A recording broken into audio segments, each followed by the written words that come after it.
After a 7-year absence from filmmaking, director Milos Forman, whose films include One Flew Over the Cuckoo's Nest and Amadeus, has returned to the screen with his take on the life of pornographer Larry Flynt. The film has received both strong reviews and some criticism from people who are concerned about the nature of Larry Flynt, but it has already won 3 Golden Globes, including one for Forman, and it is expected to win a slew of nominations on Tuesday when the Oscars are announced. Joining me now, Milos Forman. I am pleased to have him here. And first, when Sam Nunn left here, you walked out and you said, I wish I'd been here. I think he was wrong. I think, it's to let these Central European countries, Poland, Czech Republic, and Hungary, just to hang up in the air, up to grabs. I think that can cause much more tragedies, in the future. Because they can't be in no man's land. They either belong to Western culture or Eastern culture. And the moment, why the Russian hawks are now, saying, no, don't take them to NATO, is just, in a way, now we are not strong enough to grab them back. Give us time. And then they will do it, with the help of the former communists in this country. Because of the... One more. Because of the tanks that you have seen. Yes, I did. You still fear Russia strong without NATO support to defend Czechoslovakia, Poland? Oh, yes, very much so. Very much so, because if it's nobody's territory, then, it's a very rich territory and very good to grab, to have. And Russia was always expansionist for centuries. Look at the history, you say, and learn from your history. Yeah. Okay. All right, let's talk about the film, if you want to. I would love to, yes. All right, but first let's talk about the controversy. Yes. Controversy, listen, this controversy is created, and I think maliciously, based on such a totally false premise. Because The People versus Larry Flynt, the film, is as much about pornography as is Romeo and Juliet about teenage suicide. I got you. So, you know what I mean? What's it about, then, in your judgment as the filmmaker? Oh, it's about a very fascinating ambiguities and contradictions and controversies in life and characters and people themselves. It's about this mind-boggling paradox when this man like Larry Flynt publishing this magazine, and I don't have any argument about the tastelessness of the magazine, that suddenly he is the one to whom, we owe the very important decision of the Supreme Court of the United States about our freedoms. I think that's such a mind-boggling paradox. It's just fascinating. You said in a speech to the National Press Club, I have no argument with those who find some of the contents of Hustler objectionable. I myself find some of its stuff objectionable. I had never bought Hustler in my life. When I was preparing the film and had to go through endless amounts of Hustler, I cringed. Men as well as women are often portrayed on his pages with brutish vulgarity, sexual and otherwise. Then why make a film about Larry Flynt? Because this case he brought to the Supreme Court resulted in a very, very important decision about the freedom of expression. And I'm telling you, I know from my life experience, freedom of the press is the cornerstone of democracy. It's not elections. They can be manipulated if you don't have a free press. It's not a free market. Hitler had a free market. It's the freedom of the press. And if you open the door to the censorship a crack, it will never stay open a crack. When you let the gene of censorship out of the bottle, you'll never put him back. And it will have a devastating effect on the quality of life. Not only that life becomes very boring, but life becomes very cruel. Because under the censorship, anybody finally who didn't agree with the official ideology and the official taste and official regulations is enemy of state and will be silenced. And if people who are doing atrocious things because they have power, if they are not afraid that tomorrow they will read about it in the newspapers or on television, you are only encouraging this cruelty. You make 2 points in the National Press Club speech and in other places in which you have responded to Gloria Steinem and others. The first point you make is that Larry Flynt is full of ambiguities, and you compare not Flynt with Schindler, Oskar Schindler, but you say Oskar Schindler was a man who did some interesting things and important things, for those facing the Holocaust, but also was a man of ambiguity. What's the ambiguity about Larry Flynt? I don't know who he really is. And that's what fascinates me. Is he really a conscious, courageous fighter for our freedoms? Or is he just a smart peddler who is using cowardly the First Amendment, to hide behind it, to sell more dirty magazines? Or is it possible that he's both? And if he's both, which one he's more? These kind of ambiguities were always fascinating for writers, playwrights, filmmakers. That's what's interesting about him. That's right. And you don't know? What's your hunch about Larry Flynt? That he's both? I think he's both, and he's one day more this and one day more that, and it all depends. Okay, because the other side would say he's always a smut peddler, and he was only doing it because we like to put labels, so that we can get rid of the problem, right? You say in the end of your speech, the real hero of my film is not a person, but Supreme Court of the United States. Because in a moment of important decision, it chose freedom. Because they rise to their best when provoked, challenged by the worst. And that's rare, Charlie. That's rare. Because the legislature in Germany, in Russia, in Czech Republic, in Poland, countries very civilized and cultured, when they were challenged by Nazis and the communists, the legislatures buckled and opened the door to censorship. And I know what happened. And the other point you make, because I'm going to go to Glorious Time in a moment here, the other point you make is that they always go after the targets that people don't particularly like in the first place in an engagement of censorship. If you want to censor, start with somebody that nobody wants to defend very much. Yes? Well, they always go on targets. They know people will applaud them. Okay. And who would not applaud if I promise you to clean the streets from the smut? Of course, everybody applauded.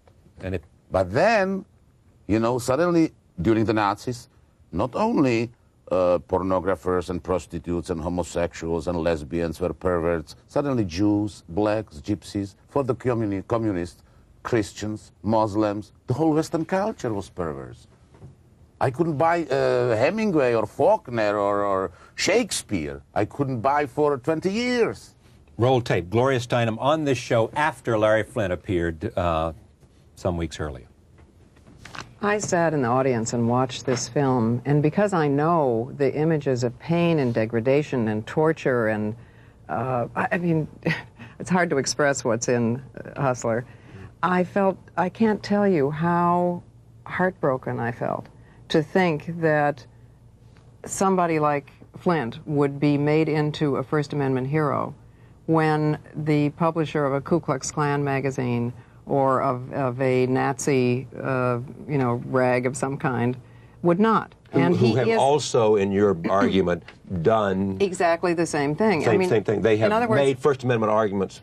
Yes, the two much more important First Amendment cases have come out of Klansmen marching in Skokie and Nazis in Illinois, and this is not a very important ruling. It only has to do with the right to parody a public figure. And to aggrandize him as, a free speech hero is a joke. Have you raised these points with the filmmaker, Milos Forman? No. He says he's never read Hustler. He says with pride that he has never opened an issue of Hustler. Now, that means he doesn't know what he's defending. But I think that if Flynt had the same reputation as he, for Jews, being an anti-Semite, being a racist, he would have read, he would have looked to see what he's defending. What do you say to Gloria Steinem? As you have not said, or you've said some of the things in response to her piece in the New York Times. I don't know how to say it politely, but she's stating as a fact that I said that I never read Hustler. I always said that I never bought Hustler, and that's the truth. Of course I read Hustler. When I was preparing the film, I read tons of Hustler. How does she dare to state that as a fact? It's to compare these things, it's ridiculous, because we are talking about printed page. She's talking about organizations which caused already that millions, tens of millions of people lost their lives. That's a big difference. How can she compare that? I still didn't see in my whole life one picture which I believe an adult person can't see.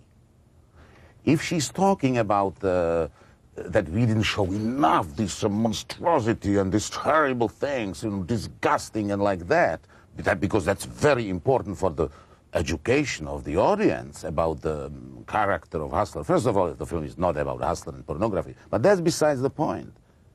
Well, if she thought that it's so important to educate the public what Hustler is about, to see these pictures, why she didn't bring them and show them on your show? She did. I didn't show them. You see, if I insisted to show this picture in my film, the film would never be made. And the message which I hoped to get across to the audience about the free speech and First Amendment would not be heard.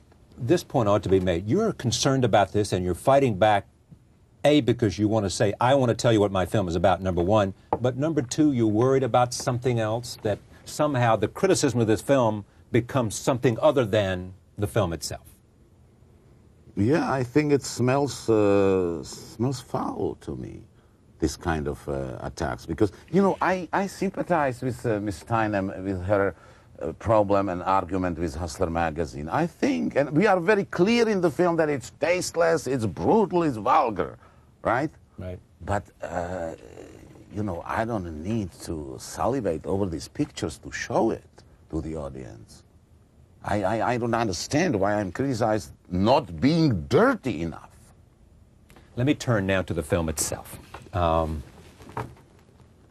Casting. Courtney Love. That's a dream team of cast. Courtney Love, Woody Harrelson, and Edward Norton. I don't think I've ever worked with such a team. Edward Norton plays the lawyer to Larry Flynt. Yes, yes. Harrelson plays Larry Flynt. Courtney plays Yes. Cynthia. Your idea to select Courtney? I'll tell you, I didn't know Courtney at all. When she was brought in by the casting director, Francine Maisler, I didn't know that about her rock and roll background at all, nothing. But after a few moments, I knew that I am in the presence of a fascinating personality. And then later, when we did some readings and some screen tests, I realized that she is enormously talented actress. It was not a question in my mind. Did the studios buy her right off? No, because she was not enough name for the studio, first of all, and they were scared also that of her past stories, you know. And they claimed that they can't find an insurance company to insure her. You know. Could not. That could, yeah, but, you know, I found insurance. They were worried that she may be into drugs or something. Yeah. Is that what it was? No, if you can't insure the main protagonist, you are in trouble. Yeah. If something happens. Whatever the problem is. Know, yes, whatever. So we found insurance company, and she gave me her word that she will not betray us, and she kept her word 100%. She was amazing. She was amazing. Should win some kind of Academy Award. That would make me feel very happy. But I don't think we will. You don't think you will because you think... Oh, that is a very strong and orchestrated attempt to hurt this film. By whom? By whom? As far as I know, a spokesman for NOW was on CNN. National Organization of Women? Yes, was on Crossfire. And they stated publicly that all they want is to discourage the Academy voters to reward with any nomination or award this film. They even took... Entertainment Weekly said that it's the first time in the history of Academy Awards that an anti-film ad was taken in the Academy campaign, in the trade paper, in Variety. An entire page? Entire page, for your consideration, and then was reprinted in Ms. Steinem article. You know, it scares a lot of people. You know, controversies, you know. Where do you rank this film in terms of the other films you've made? I'll tell you, because of these attacks on this film, probably I am most proud of this film. One Flew Over the Cuckoo Nest. Oh, I love all my films. They are all my children, but none of my children was attacked so senselessly and maliciously, and than this one. Have you had an opportunity to debate Gloria Steinem? No. Do you shrink from that or not? No, I am not. I'm just afraid that she's a better demagogue than I am. So you don't want to do it? Oh, well, I would do it, but I know that I will lose because I can't argument. It's difficult to fight with somebody who hits below the belt, especially when the fighter is a woman. Yeah.